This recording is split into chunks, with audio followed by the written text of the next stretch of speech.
I don't think that you need me to tell you that football video games have been in kind of a rut for a while now. The exclusivity deal between the NFL and Electronic Arts did not only kill the NFL 2K series, it also may have killed the NFL Game Day series, the NFL Fever series, both of which had games released as late as, I think, 2004. All-Pro Football 2K8 is now 11 years old. Backbreaker came and went 9 years ago, leaving EA as the only major publisher still making football video games. EA's own NCAA football series is now in its 5th year of hiatus. The optimist in me still prefers to use the term hiatus instead of cancellation.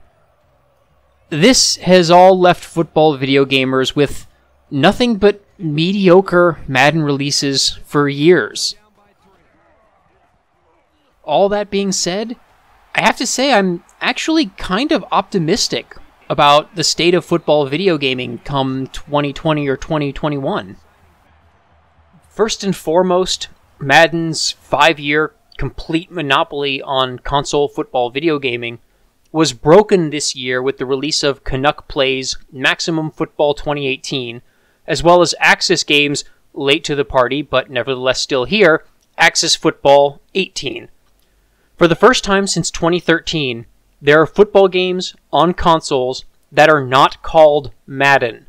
And for the first time since 2009, there are football games on consoles that are not published by Electronic Arts. So you might ask, why am I optimistic about 2020 and consider us to still be in a football gaming rut right now? Well, that's because neither Maximum Football nor Axis Football are really all that great. At least not yet. Neither one comes even remotely close to Madden in terms of providing a complete football experience, let alone at providing production value even comparable to Madden. Now, I do not expect either indie game to compete with a AAA mass-market product like Madden out of the gate. But with some more money to hire more developers, in 2 or 3 years, one or both of these games might potentially come close to competing with the big dog. That is why, despite neither game really being quite there yet, I highly recommend that you check out at least one of them if you are a football video gaming fan. Even though they aren't competing with Madden, they will certainly be competing with each other. And I'm hoping that next year's games will cross the threshold from bad or okay to actually good. For my money, if I had to pick just one, I currently personally prefer Axis 18 over Maximum 18. I've played both, and you can read my full review of both games on my personal blog at www.megabearsfan.net. Links will be in the description. But suffice it to say, Maximum has better on-field gameplay, it has better physics and locomotion, and has a wider suite of animations, including more tackling, blocking, catching, and head tracking animations. What it doesn't have, however, and this is critical to me, is it does not have any sort of franchise or dynasty or career mode. It has a season mode, which is just a rudimentary list of games, followed by a playoff and championship. It's just 1 year. You don't even pick a specific team, as the game just lets you play any game on the schedule as any team. And there's no team building or roster management in the season mode of any kind. Axis Football, on the other hand, has more rudimentary on-field gameplay with a lot of very robotic animations that I would say more closely resemble PlayStation 1 era gameplay. But it does have a franchise mode that allows you to build a team over multiple seasons And it's got a tiered league structure that allows you to move up into a higher league if you win the championship in the lower league. The inclusion of this franchise mode gives Axis a sense of progression and purpose that just is not present in Maximum. And that, in my opinion, makes Axis 18 the better game because it actually gives me a reason to come back and want to play it. At least, Axis is the better game for now. It can't get too comfortable on its laurels, because Canuck Play appears to be expanding its development team and is planning on adding a full college dynasty mode for Maximum Football 2019, as voted upon by the fans. If this dynasty mode turns out to be any good at all, it'll give Maximum the gameplay edge both on the field and off the field, and would certainly make it the better game. Axis will definitely have to step up its on-field gameplay if it will want to compete with Maximum in 2019. It would also really help if the developers get the game out on time.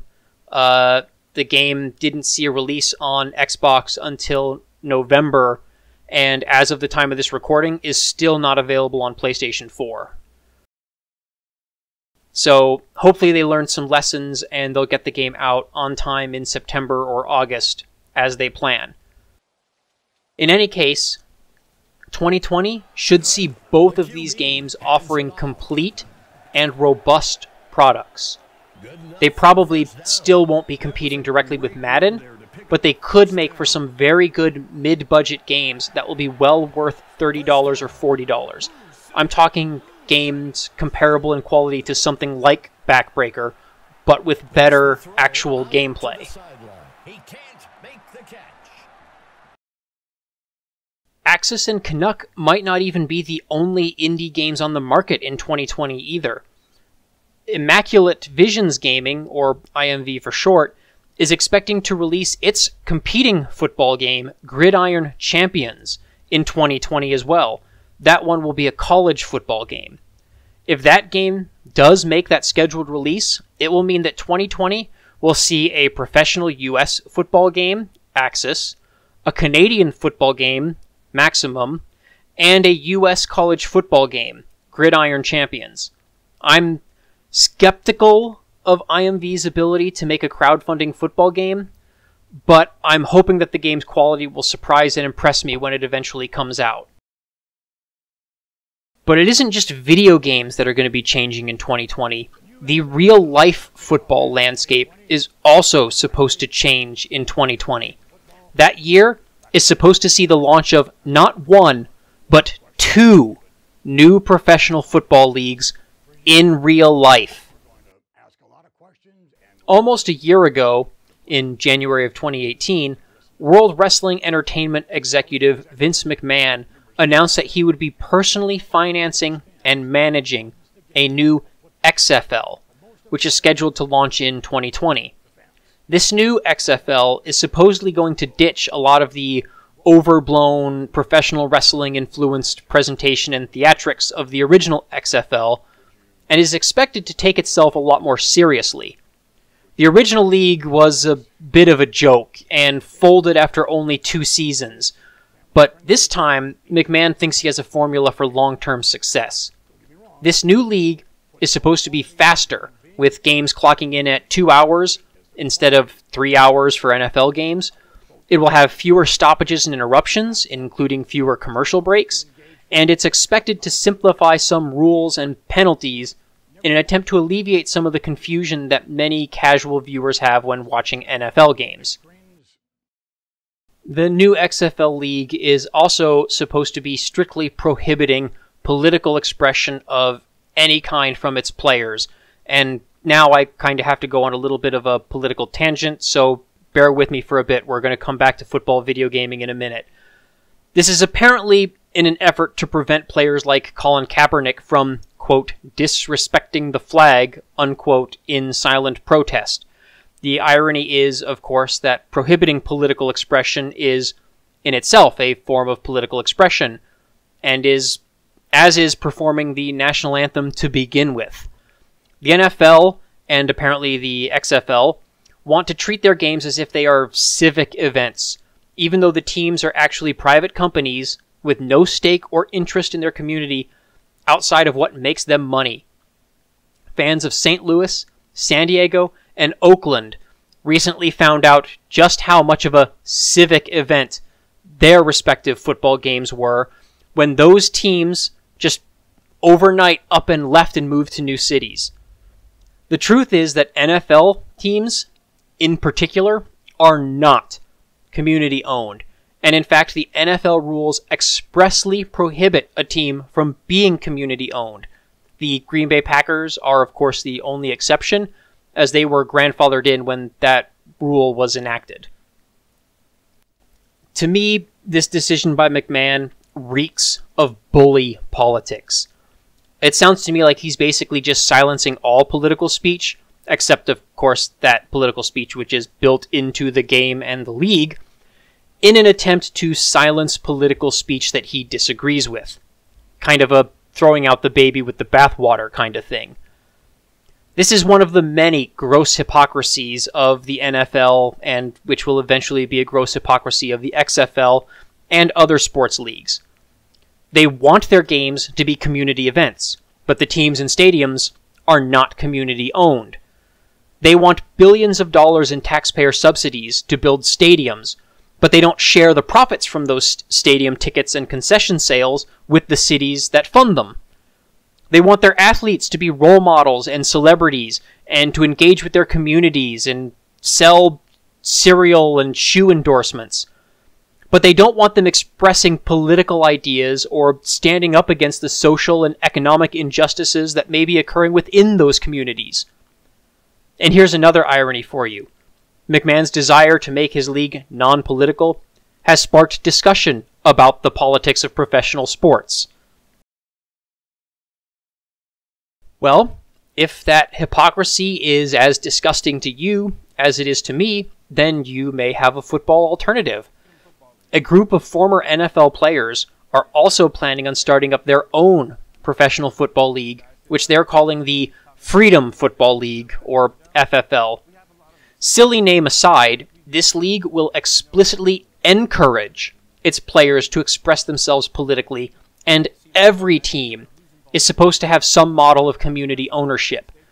The FFL will also not be competing directly with the NFL or XFL, since it is planning on holding its games in the spring and summer. This could potentially allow players to split time between the FFL and either the XFL or the NFL in order to see more play time and improve their skills, similar to how the old NFL Europe used to work. It could eventually become a feeder league. Anyway, enough with the politics, at least until you guys get a hold of the comments section. So let's get back to talking about what we're here to talk about: football video gaming. While the idea of having two new and serious leagues to watch, including one that will be played in the spring and summer, is exciting, I'm actually most excited about the potential for these leagues to license out their brand to game developers. The XFL's official Twitter account even tweeted a question of whether gamers would be interested in an XFL licensed video game, and if so, what would we want to see in it? And I, of course, responded to their Twitter post with my own ideas.